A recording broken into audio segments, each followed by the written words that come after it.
What up, boys? My name's Toxic AF, or Powerful, or some of you may know me as Powerful now from my other YouTube channel. And today, I'd like to introduce to you guys what I'm calling the Stand and Fight build.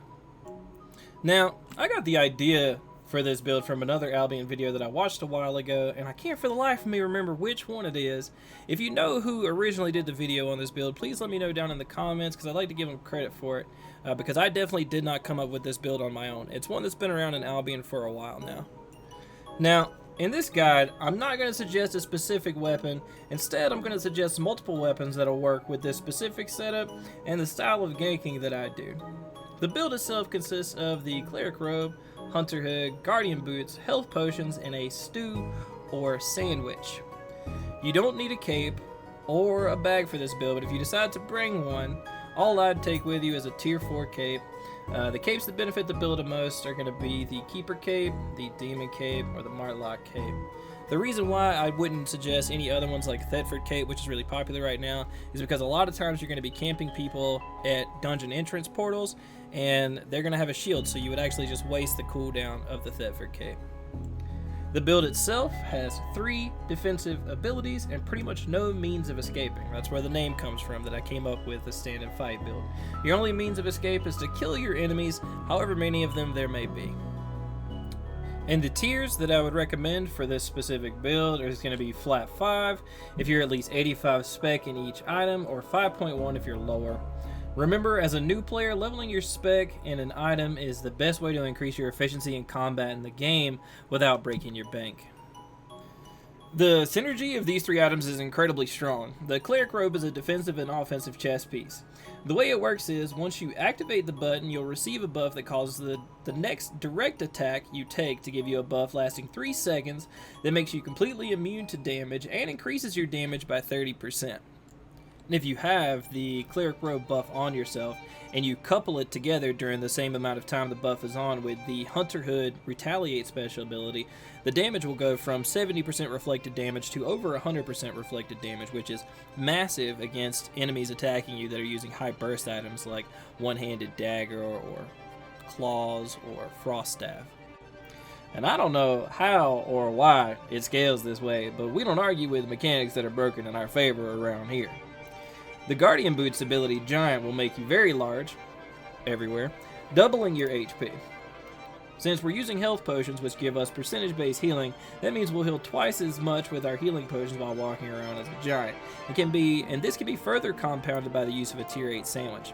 Now, if you use Cleric Robe and Guardian Boots at the same time, you're going to be getting double healing from having twice as much health, and you will also be getting increased healing from having the Cleric Robe buff on, because it does also increase your healing by 30%, which does indeed affect healing potions. Albion is a game of specializations, and specializing in one specific thing can make you incredibly good at it, but with that being said, you will only be good at that specific thing and not at other things. That's where this section of the video comes in that I'm going to be calling the environment. The environment wherein this build shines is going to be places where people can't escape you very easily. That's why you'll see me use this specific build in my PvP videos, where I hide just inside of dungeons, giving people hardly any means of escape.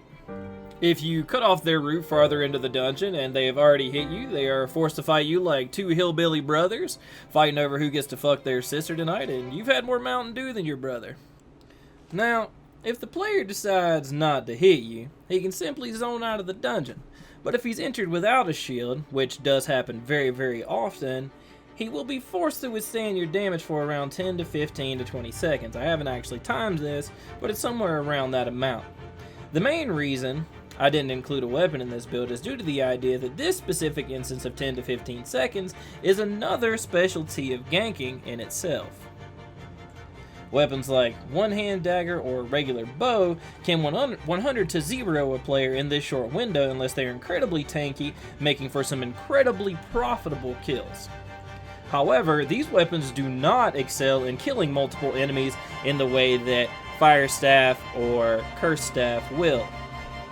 So it's a trade-off whenever you decide to use these, but all of these weapons can work in their specific scenario. I'll leave it up to you which one you would like to try out. Personally, I use regular bow, Curse Staff, fire staff, one hand dagger, and a couple of others depending on how I'm feeling that day. Now, this build does have some weaknesses, like every build in Albion does. Every single build in Albion does have its weaknesses, and this one isn't any different. The major weaknesses of this build are players that are going to be using Mage Robe or Cultist Cowl, or essentially anything that can dispel your defensive abilities will hurt you a lot. Aside from that, depending on what weapon you use, you can easily kill 2 to 3 players with one set of cooldowns. I won't go into the weaknesses of the weapons themselves, as I think you'll be able to figure that out on your own, and it will take quite a while to delve into each weapon specifically that I talked about. And with that, that is everything that there is to the what I am calling the Stand and Fight build. If you liked the build guide and you plan on using it to do some ganking of your own, please consider liking the video. And if you like my content, please also consider subscribing to my channel.